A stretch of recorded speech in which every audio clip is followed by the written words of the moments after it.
immense responsabilité.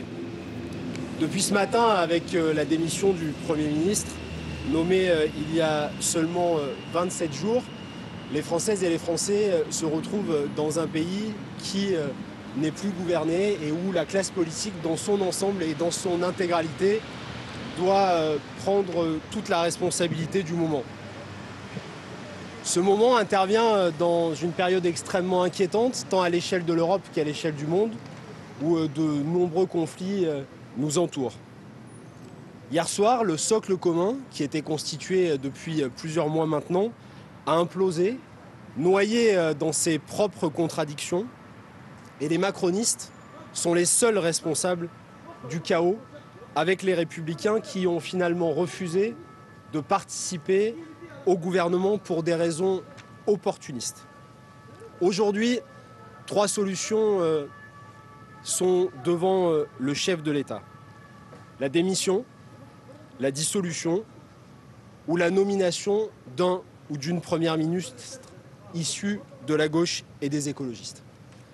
Le Parti socialiste dit les choses de manière très claire.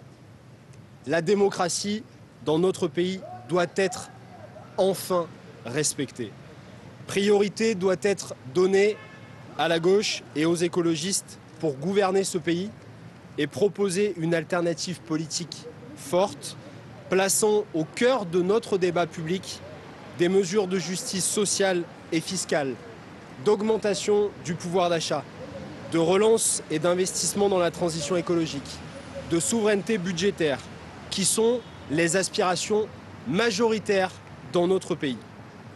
Les députés élus grâce au Front républicain en juillet 2024 en portent la responsabilité.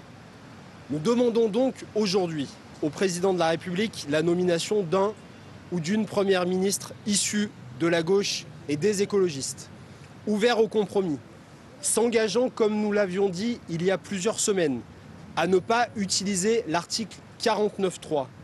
Et nous continuerons de porter dans le débat des mesures qui seront fortes, telles que la taxation des ultra-riches et le nécessaire débat sur la réforme des retraites qui doit être menée au Parlement. Au moment où nous en sommes, nous n'appelons ni à la dissolution, ni au départ du chef de l'État. Nous appelons à des solutions, et des solutions qui permettent aux Françaises et aux Français d'être enfin respectés, de vivre mieux et de ne pas payer la facture de cette crise. Si le président de la République faisait le choix de la dissolution, nous serons prêts.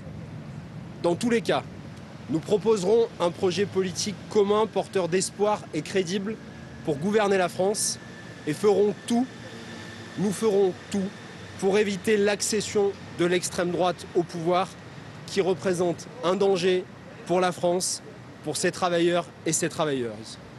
Nous rencontrerons dans les prochaines heures nos partenaires politiques de gauche et écologistes, de Place Publique au Parti communiste, qui partagent avec nous cette même volonté de gouverner et d'agir pour trouver enfin l'issue à cette crise politique. Je vous remercie. Nous allons rencontrer nos partenaires. Pierre Jouvet, secrétaire général du Parti socialiste, député également. Il appelle une nouvelle fois à la nomination par Emmanuel Macron d'un Premier ministre issu de la gauche du Parti socialiste. Et c'est intéressant, on le sait qu'il y a 3 hypothèses. La démission, c'est ce que réclame LFI. La dissolution, c'est ce que réclame le Rassemblement national. Et la nomination d'un nouveau Premier ministre, c'est ce que réclame le Parti socialiste. 3 solutions, 3 partis, ce qui prouve bien le marasme dans lequel se trouve aujourd'hui la France. Et c'est intéressant de le noter. Une réunion sera convoquée, en tout cas par la gauche, le Parti socialiste, mais sans la France insoumise. On parlait de l'avant et de l'après, on est peut-être en plein dedans là déjà. Sachant que la difficulté pour le Parti socialiste, là où Sébastien Lecornu avait raison, c'est que voilà, le parlementarisme a repris un peu la main. Voilà. Il a dit « je suis le Premier ministre le plus faible de la Ve République » et il avait raison. C'est quand je regarde les chiffres, toute la gauche, c'est à peu près 182, 183 parlementaires, ou 185 maintenant. Avec les apparentés. Avec les apparentés. Donc avec LFI. LFI qui en a 72. Hein. Et donc pour obtenir une majorité, il faut 289 pour une majorité. Donc il en manque au moins une centaine. Allez, on va arrondir à 100. Est-ce qu'ils sont capables d'aller chercher dans le bloc central, à condition que les filles suivent, une centaine de parlementaires? On connaît déjà la réponse. Voilà. Donc il y a un sujet qui est tout simplement mathématique. Arithmétique. Et arithmétique, pardon. Oui, parce Emmanuel Macron peut nommer un Premier ministre de gauche, mais est-ce qu'il va tenir plus longtemps que Sébastien Lecornu ou François Bayrou que Sébastien Lecornu en tout cas? Penchons-nous justement sur ce refus. Il a peur de quoi, Emmanuel Macron? Que la gauche, le NFP au pouvoir, abroge dans les 15 jours la réforme des retraites? Remettre en question la politique de l'offre, son bilan et la réforme des retraites. Donc, parce que ce serait annihiler les principales réformes menées par Emmanuel Macron. Mais encore une fois, pour cela, il faut qu'il y ait une majorité de 289 députés, ce que la gauche n'aura pas. Donc pourquoi ne pas le nommer pour envoyer finalement un message aux Français? J'ai entendu, peut-être avec du retard, le message envoyé dans les urnes après les élections législatives. Pourquoi ne pas l'avoir fait au lendemain? Moi, je faisais partie de ceux qui plaidaient pour que ce soit fait dès le lendemain des élections législatives. Voilà. Moi, entre guillemets, ça aurait pu clarifier certaines situations. Mais aujourd'hui, ça me semble un peu tard. Encore une fois, il y a un calendrier. C'est-à-dire qu'on est à 6 mois des élections municipales, on est à 18 mois des élections présidentielles. La temporalité joue un rôle extrêmement important. Et c'est une des raisons pour lesquelles on n'arrive pas à trouver des coalitions. Moi j'aimerais que Emmanuel Macron, mais c'est un rêve, un doux rêve, réunisse l'ensemble des partis politiques, des dirigeants des partis politiques, les mettent dans une salle et leur disent, voilà, trouvez-nous une solution, au moins pour ce budget. La priorité, c'est quand même le budget. Voilà, mettez-vous autour d'une table, trouvez-moi 3-4 sujets fédérateurs communs, trouvez-moi une majorité à l'Assemblée nationale, et au moins que l'on passe ce budget. Puis après, on passera à un autre temps électoral. Et en même temps, Emmanuel Macron, il exclut de l'arc républicain des partis qui sont représentés à l'Assemblée nationale. Oui, mais franchement, à partir du moment où un parti politique a des élus, est représenté au Parlement, dans les collectivités, il fait partie du jeu républicain. Voilà. Sinon, on n'autorise pas ce parti à pouvoir concourir à une élection.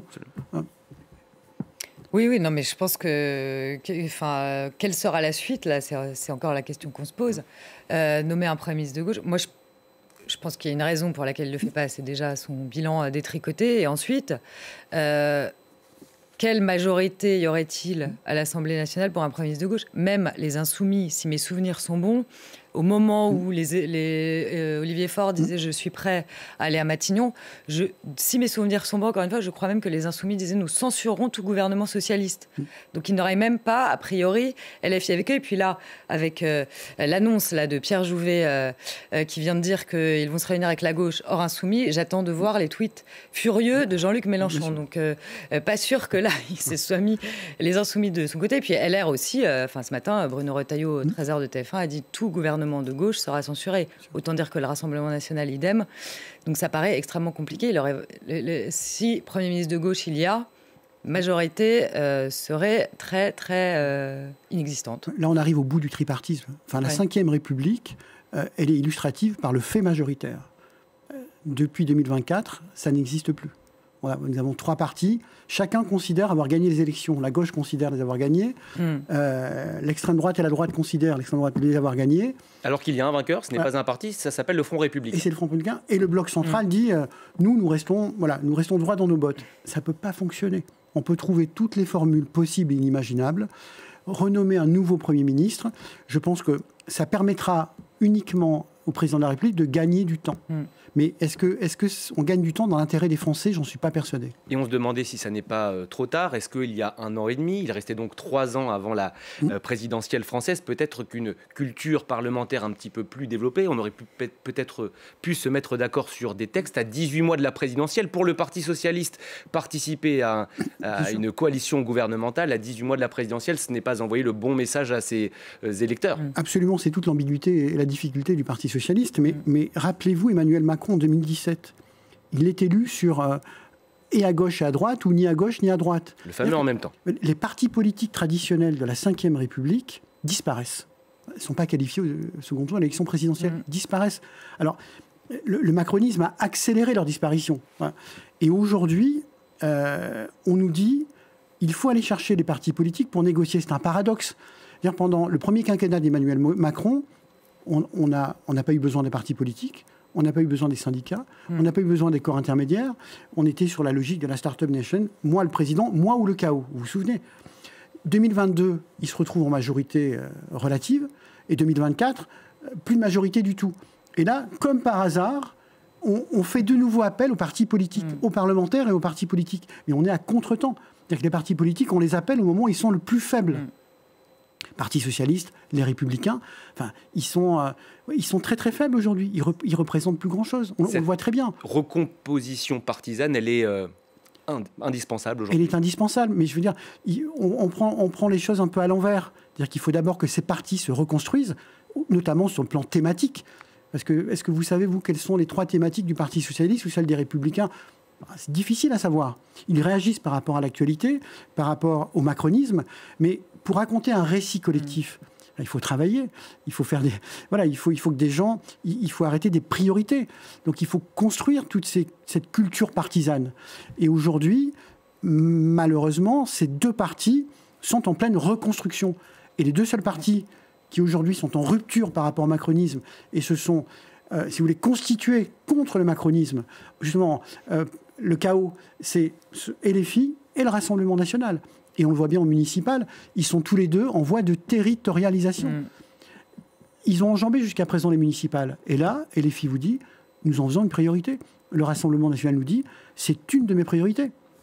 Les prochaines municipales, ce sera un signal avant la présidentielle de comment la gauche se comporte, si LFI peut toujours obtenir des accords, même locaux, avec le Parti socialiste. Ça peut être de bon augure pour la gauche avant la présidentielle, ou ce sera des accords locaux qui ne témoigneront pas finalement d'une unité nationale?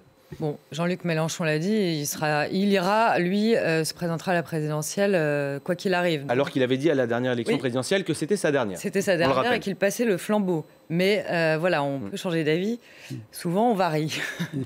Bref, pour ce qui est des alliances, c'est vrai que les Insoumis ont permis aux partis de gauche de retrouver des sièges à l'Assemblée nationale, je pense notamment aux socialistes, qui, en faisant campagne avec les Insoumis aux dernières législatives, ont retrouvé des sièges. Aujourd'hui, en effet, on sent que les choses ont changé, ne serait-ce que cette annonce là où LFI est sorti de la réunion qui va avoir lieu avec les autres partis de gauche, on sent qu'il y a une autre dynamique et que la gauche réformiste a repris un peu des couleurs quand même. Et puis aussi, le fait que Sébastien Lecornu discute beaucoup avec le PS, ça l'a peut-être aussi un peu remis en selle, entre guillemets, ou en tout cas, ça lui a redonné une certaine valeur qui, c'est vrai, la dernière présidentielle en 2022, le PS avait fait moins de 2% avec Anne Hidalgo. Donc, on voit que le PS, aujourd'hui, compte un peu plus, que dans les sondages, il remonte aussi, et assez nettement d'ailleurs, et qu'il n'a peut-être plus besoin aujourd'hui des Insoumis, en effet, pour des victoires électorales. On parlait